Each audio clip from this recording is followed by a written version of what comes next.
Halo, assalamualaikum. Selamat datang kembali di channel Yuk Belajar. Video kali ini kita akan pelajari tentang cara menganalisa obligasi. Bersama saya Muhammad Ihsan Harahap MEI. Sebelum masuk ke video, seperti biasa, klik dulu tombol subscribe dan nyalakan loncengnya untuk mendapatkan pemberitahuan video-video terbaru.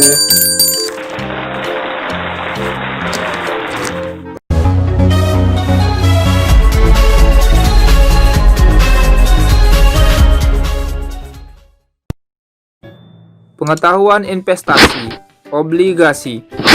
Apa itu obligasi? Obligasi merupakan surat bukti hutang dari emiten. Dengan menerbitkan obligasi, emiten memiliki tanggung jawab untuk membayar pokok hutang ditambah imbal hasil dari obligasi tersebut. Obligasi diterbitkan untuk meningkatkan dan mengembangkan usaha emiten.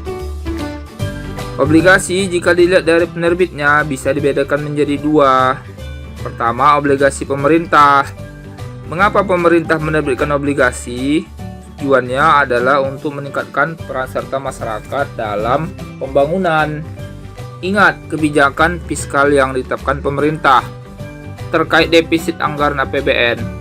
Nah, obligasi pemerintah merupakan sarana pembiayaan untuk mengatasi defisit anggaran APBN.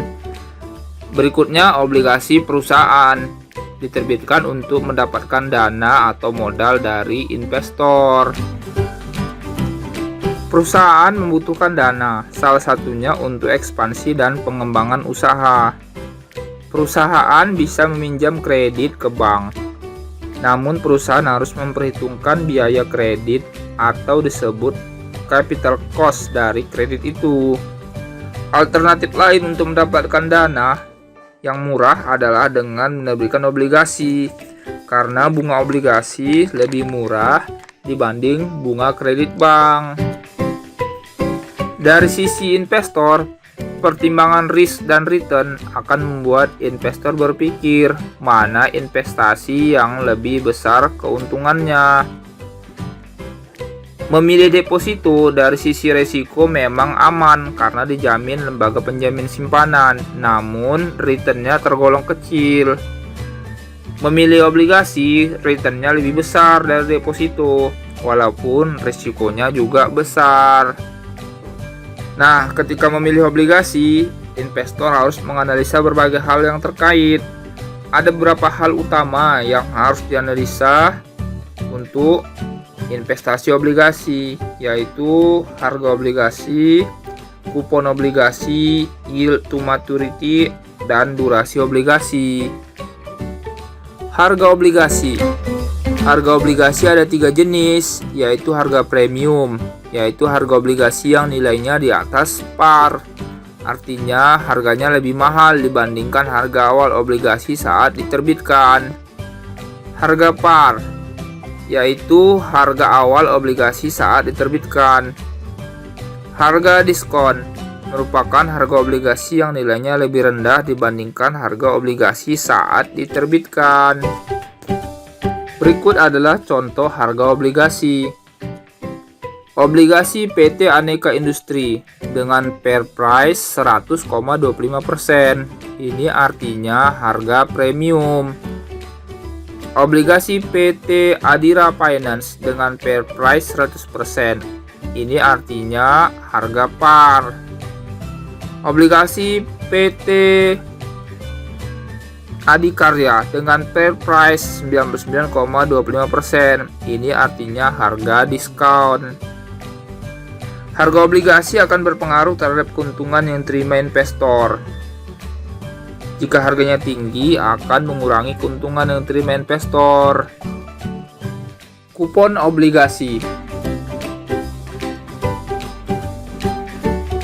Kupon obligasi merupakan keuntungan yang ditawarkan kepada investor obligasi di pasar perdana. Kupon obligasi biasanya dinyatakan dalam bentuk persen.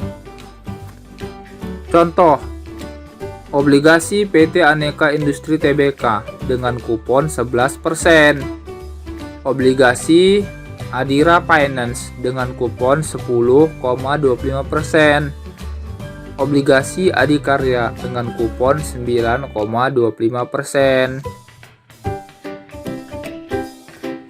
Investor yang membeli obligasi tersebut akan mendapatkan keuntungan sesuai dengan nilai kupon. Yield to maturity.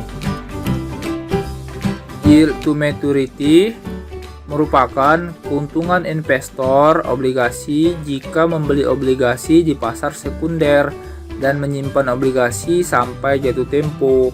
YTM akan semakin kecil nilainya mendekati masa jatuh tempo.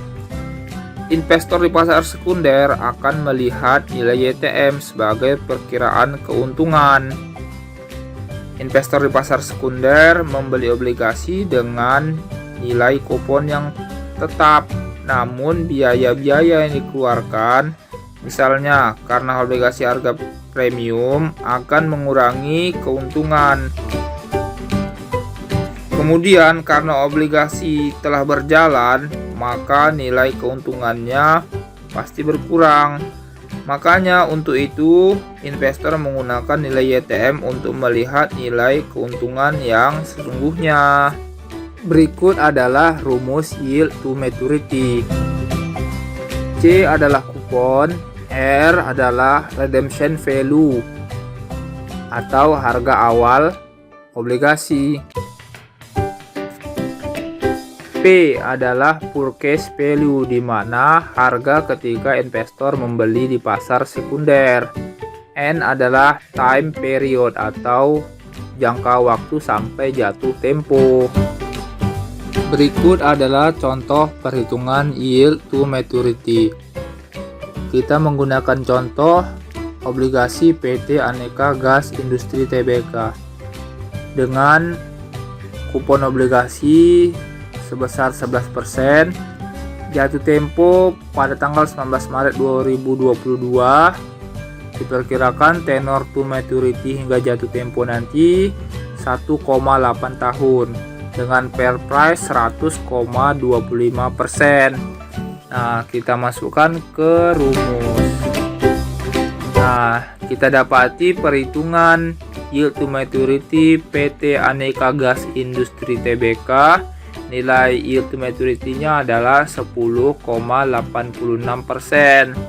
Ini artinya jika investor membeli obligasi ini dan menyimpannya hingga jatuh tempo, maka akan mendapatkan yield sebesar 10,86%. Dan nilai YTM ini lebih kecil dari kupon yang ditawarkan.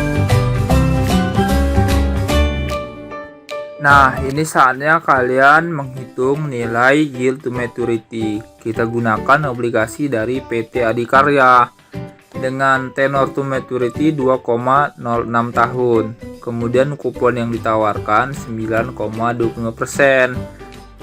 Selanjutnya fair price-nya 99,25%. Nah, masukkan jawaban kalian di kolom komentar.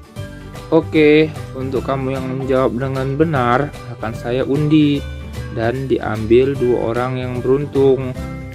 Buat 2 orang yang beruntung tersebut akan saya kasih giveaway ya. Terus dengan syarat juga sudah subscribe dan share video ini ke media sosial kamu yang dibuktikan dengan screenshot.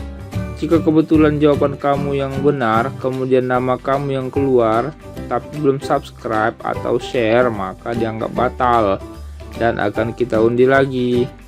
Buat yang beruntung akan saya hubungi langsung.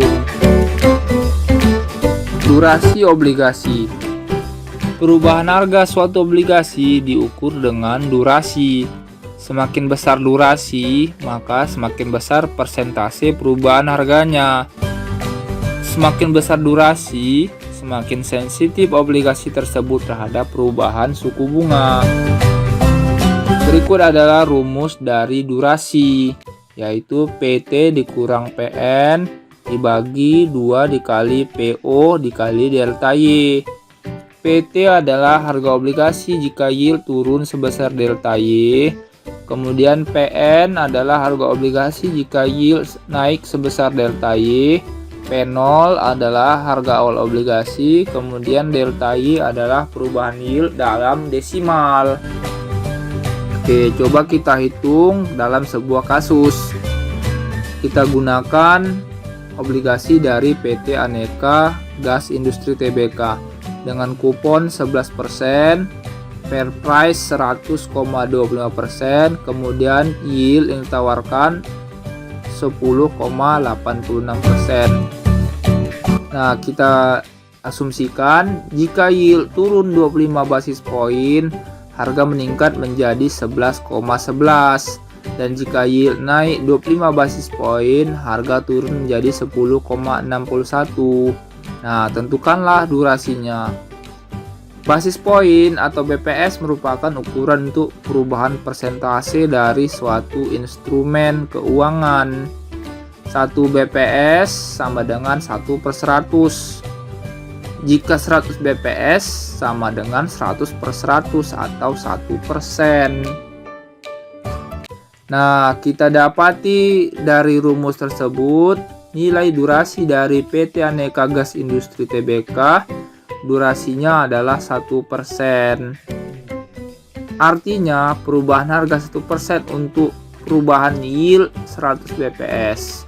Arti lain dari angka ini yaitu bahwa perubahan suku bunga naik 100 basis poin akan mengakibatkan harga obligasi turun sebesar 1%. Nilai YTM akan menjadi patokan bagi investor obligasi di pasar sekunder. Jika nilai YTM lebih rendah atau setara deposito, maka investor akan memindahkan dananya ke deposito karena sisi keamanan deposito yang dijamin oleh pemerintah. Namun dengan adanya obligasi pemerintah bisa jadi alternatif investasi. Selain nilai kuponnya di atas deposito, juga nilai keamanannya dijamin oleh pemerintah. Oke, sekian video dari kita, semoga bermanfaat. Terima kasih. Thanks for watching.